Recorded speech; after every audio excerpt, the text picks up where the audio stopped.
paano kaya tatalunin ang isang Song Jinwoo? Dahil first time ata itong mangyari na mayroong isang hunter na kayang i-clear ang dalawang high rank gate ng sabay at mukhang wala na atang makakabreak pa ng record na ito.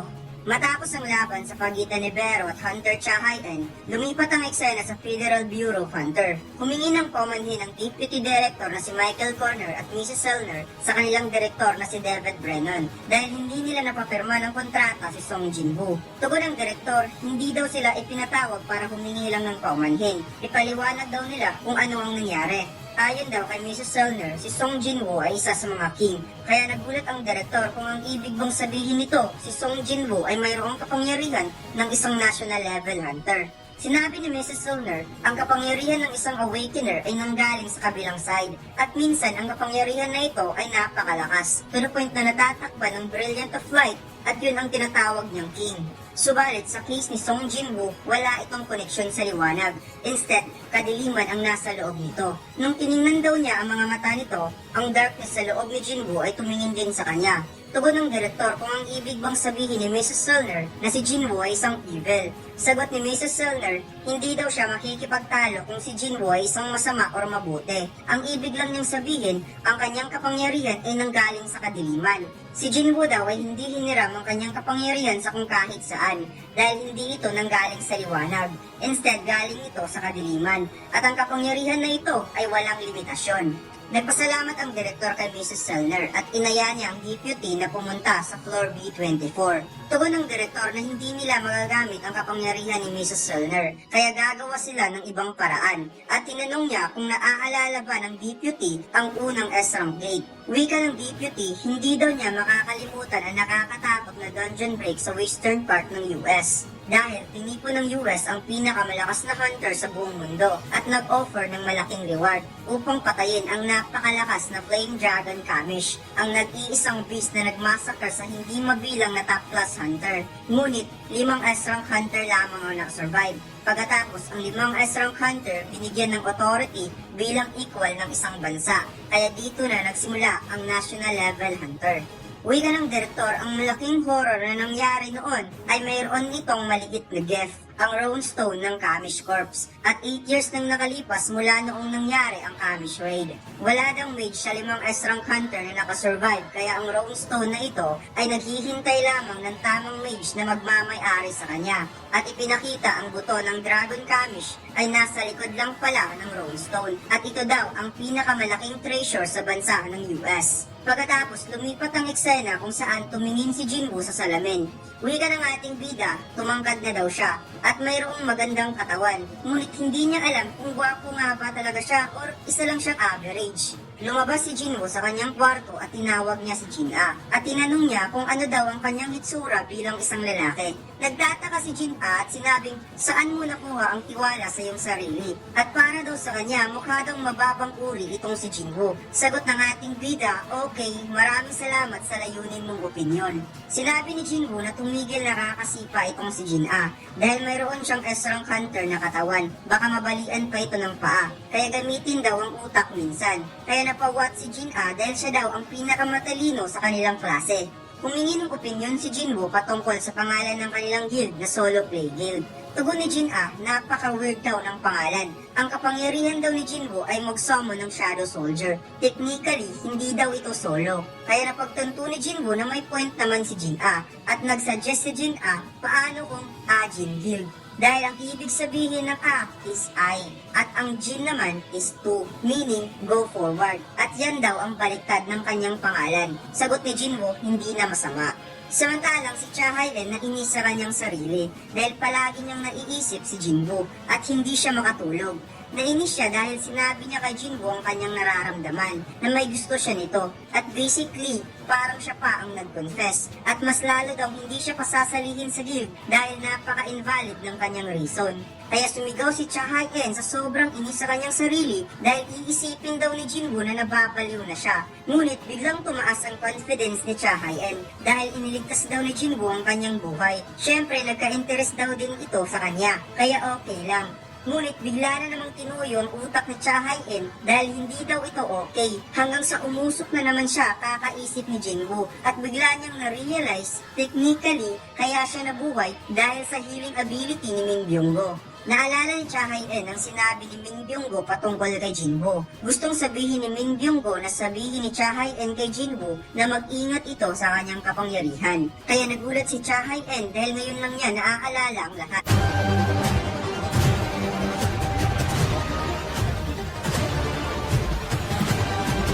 Subukan niyo maglaro ng One Online Studio 4 Episode 7 at download link ay nasa ibaba. Maraming salamat mga Lods. Lumipat ang eksena sa Night Guild. Napag-usapan ni Yoontae at Jungso ang gate na lumitaw kahapon, hindi daw ito ibinigay sa kanila dahil masyado daw mataas ang measurement ng energy waves compare sa average na A-rank gate. Sinabi ni Jungso, hindi talaga nila pwedeng kunin yun dahil pwede nilang ikamatay kung hindi sila mag-iingat. Tugon ni Yoontae, ang sitwasyon daw ngayon ay nagiging komplikado dahil kini-question daw ng mga tao kung bakit sila nabibilang sa top 5 guilds kung isang A-rank gate hindi nila kayang i-clear. Sagot ni Jungso, ang problema daw sa mga ordinaryong tao, iniisip nila na ang gate ay same lang sa identical level ng mga hunter. Tugon ni Yoontae, kung hindi daw nila kukunin yun, baka makuha pa ang gate na yun sa Fame Guild. Biglang uminit ang ulo ni Jungso at sinabi na ang ibig bang sabihin ni Yoontae na isosurrender na lamang nila ang gate na nasa bakuran lang nila. At mukhang may hidwaan talaga itong si Jungso at matungkok mga Lods. Sinabi ni Jungso, in terms of quality and quantity, ang kanilang guild ay pareho lang sa ibang major guild. Ngunit dahil sa nag-iisang S-rank hunter, ang nakikita ng mga tao, malaki ang pinagkaiba nito. May biglang sumali sa kanilang usapan at sinabing, paano kung makikipag-alyansa sila sa ibang guild? Siya si Jong Yerem, ang A-rank healer ng Night Guild. Sagot ni Jungso, sa tingin mo papayag kaya ang ibang guild na makipag-alyansa sa kanila? Iisipin lang ng ibang guild na nangangailangan sila ng tulong. Tugon ni Yerem, mahirap daw dalhin ang buong guild. Paano kung makikipag-alyansa sila kay Song Jinwoo? Sinabi ni Jungso na masisira daw ang kanyang puri kung makikipagtulungan siya sa ibang major guild. Ngunit kung makakatrabaho niya si Song Jinwoo ay isang paghanga daw ito sa kanyang sarili. Naisip ni Yoontae na kukontakin na niya si Jinwoo ngayon din. Sagot ni Jungso, huwag mo nang kunin ang cellphone mo dahil bibisita tayo. Lumipat ang eksena sa office ni Jinwoo. Nakapag-decide na si Jinwoo na ang pangalan ng kanilang guild ay Ajin Guild. Masayang-masaya si Jinwoo dahil napakaganda daw ng pangalan at mukhang yan na ang official na gagamitin nila basta huwag lang ang solo play guild. Nakapag-decide na ang dalawa sa pangalan ng kanilang guild at ang problema na lamang nila ay ang isang empleyado. Nagtanong si Jinwoo kung ano ang nangyari kay Cha Hae-in kahapon. Sagot ni Jinwoo, sa tingin daw niya hindi pwede si Cha Hae-in dahil hindi siya ang taong kailangan niya. Nagulat si Jinwoo dahil ito daw ay isang S-rank hunter at marami ng accomplishment at napakaganda pa. Wala na daw ibang aplikante na mas hihigit pa kay Cha Hae-in. Kaya tinanong niya ito kung ano bang klaseng tao ang hanap ni Jinwoo. Sinabi ni Jinwoo na kailangan daw niya ang isang taong mayroong hunter license na interesadong magtrabaho sa guild at mapagkakatiwalaan. Kaya naisip ni Jinwoo mukhang mayroon siyang naisip na tao. Biglang may kumatok sa pintuan at binuksan ito ni Jinwoo. Naisip niya na baka si Cha Hae-in na naman. Ngunit nakita niyang ang mga taga Night Guild at nagpakilala si Jungso bilang Guild Master. Ipinakita ng Night Guild ang video footage ng gate na sobrang laki. Wika ni Jungso, ang physical na laki ng gate ay palaging hindi magkakapareho. Isa daw itong high rank A-rank gate at ito daw ang pinakamalaking gate na lumitaw sa lugar ng Busan. Kaya biglang naisip ni Jinwoo si Miss Johe na nakatira ngayon sa Busan at ililibre daw niya ito ng sushi. Inimungkahi ni Jungso na sumali si Jinwoo sa kanilang attack force dahil dinideny sila ng association na i-handle ang gate since wala silang S-rank hunter. Habang si Yerem iniisip na magpapa-autograph daw siya kay Song Jinwoo. Tugon ni Jungso, normally ang hatian ng isang S-rank hunter ay nasa 10%, kaya gagawin daw nila ito ng 20%. Sagot ni Jinwoo na gagawin nila itong 50-50 at mag-cooperate siya hindi bilang isang individual, kundi bilang isang guild, since kakatayo lang nila ng kanilang Ajin Guild. Naisip ni Jungso na sa murang edad ni Jinwoo, magaling na makipag-negotiate sa business. Kaya sinabi niyang papayag siya sa 50-50 basta si Jinwoo ang bahalang tumarbaho sa dungeon boss. Nagkasundo na ang dalawang grupo at inimungkahi ni Jungsu na simulan na nila bukas ang raid. Since malayo ang Busan, kaya nagmungkahi itong sumama na lamang si Jinbu sa kanila. Sagot ng ating bida, mayroon pa siyang business na gagawin, kaya magkita na lamang sila bukas. Napansin ni Yuntei na gumalaw ang shadow ni Jinbu, kaya sinabi ni Jungsu baka lasing lang daw itong si Yuntei. May biglang tumawag kay Jinbu kaya nag-excuse muna siya. Ito pala ay ang kanyang ina, na gusto lamang marinig ang boses ng kanyang anak. Kaya nagsuggest si Jinbu na sabay na silang maghapunan sa bahay. Kinabukasan sa Guam Nalibusan, handa na ang lahat ng hunter ng Night Guild. Habang si Jinwoo wala pa rin at 5 minutes na lamang ang natitirang oras, magsisimula na sila. Samantalang napansin ni Jinwoo na madilim ang kalangitan, kaya nag-aalala siya kay Jin-ah dahil baka wala itong dalang payong at binanggit ang salitang Shadow Exchange. Lumipat ang eksena sa school ni Jin-ah. Inatasan ng 3 estudyante na linisin ang art room. Pagpasok nila, nakita nila itong sobrang dumi dahil isang semester na hindi ito nalinis. Biglang napansin ng isang estudyante na mayroong gate sa gilid. Lumapit ang isang estudyante at sinabing hindi daw sila dapat matakot dahil 7 days pa bago magkaroon ng dungeon break. Napatingin ang dalawang estudyante dahil buong semester hindi nabuksan ang art room at ngayon lang nila napansin na mayroon palang gate sa loob. Nagkaroon ng crack ang gate at biglang lumabas ang malaking kamay at dinrap ang ulo ng estudyante. Pagkatapos, piniga ito habang humihingi ng tulong. Hanggang sa sumabog na talaga ang ulo ng estudyante at lumabas ang monster. Patay na ang 3 estudyante at nakalabas na ang monster. At mukhang ang mga monster na ito ay mga orcs, ngunit kulay green. Maybe ito yung average na orc since yung kulay red ay tinatawag nilang high orcs. Naramdaman ng mga orcs na puro mga biktima ang nandito. Wala man lang silang na-sense na isang malakas na kalaban. At mukhang kakaiba daw ang castle ng mga tao dahil medyo complex ang pagkagawa. Kaya nakapag-decide ang mga ito na tawagin ang kanilang mga brothers upang i-massacre ang lahat na nandito at nang mapasa kanila ang castle.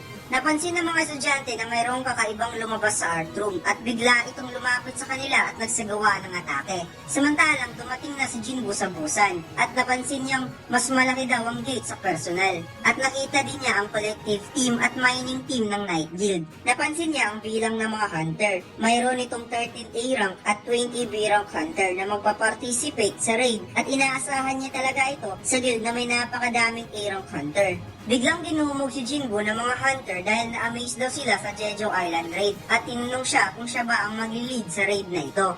Biglang may pumagitna na hunter dahil nakaramdam daw ng awkward si Jinbu at nagpakilala ang main healer ng Night Guild na si Jong Yerem. Babae pala ito mga lods, may bundok sa dibdib. Akala ko talaga lalaki. Nakita na si Jungsu at Jinbu. Ipinaliwanag ni Jungsu na siya ang magsisilbing leader ng raid at si Jinbu ay nasa likod lamang, in charge ng kanilang safety. Napatanong ang isang member ng Night Guild kung ganun nga ba sila ka-weak dahil kailangan pa nila ng proteksyon. Tugon naman ni Yuntei kung mukha bang weak sa tingin ni Jinbu ang mga elite member ng Night Guild at nagparinig pa ito sa kanyang mga seniors na mas malakas daw siya kaysa sa mga ito.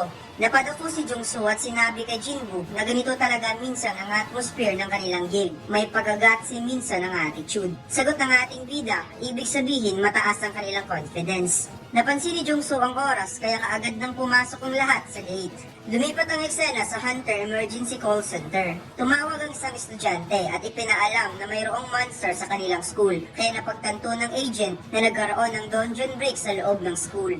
Tinanong ng agent kung nasaan ang estudyante ngayon. Sagot nito na nagtatago daw siya dahil may naririnig siyang ingay at malapit na daw siyang mamamatay. Wigan ng agent na kumalma lang ito. Ang hunters ay papunta na dyan. Sagot ng estudyante, kapag kumalma daw siya, hindi na siya mamamatay. Tinanong ng agent kung anong klaseng monster ang nandyan sa school at kung pwede, i-describe daw ito. Sagot ng estudyante, ang kanilang katawan ay pareho ng tao, ngunit ang mukha ay pangit at mayroon itong green na balat. Biglang pinagpapawisan ng agent dahil napagtanto niyang isa itong orc at kinonfirm ng estudyante na isang orcs ang kanyang nakita. Kaya napasigaw ang agent na tumakbo na kaagad dahil ang orc ay may kakayahang humanap ng biktima sa pamamagitan ng pag-amoy. Ngunit huli na ang lahat dahil ang estudyante ay sumigaw ng tulong dahil ayaw pa niyang mamatay.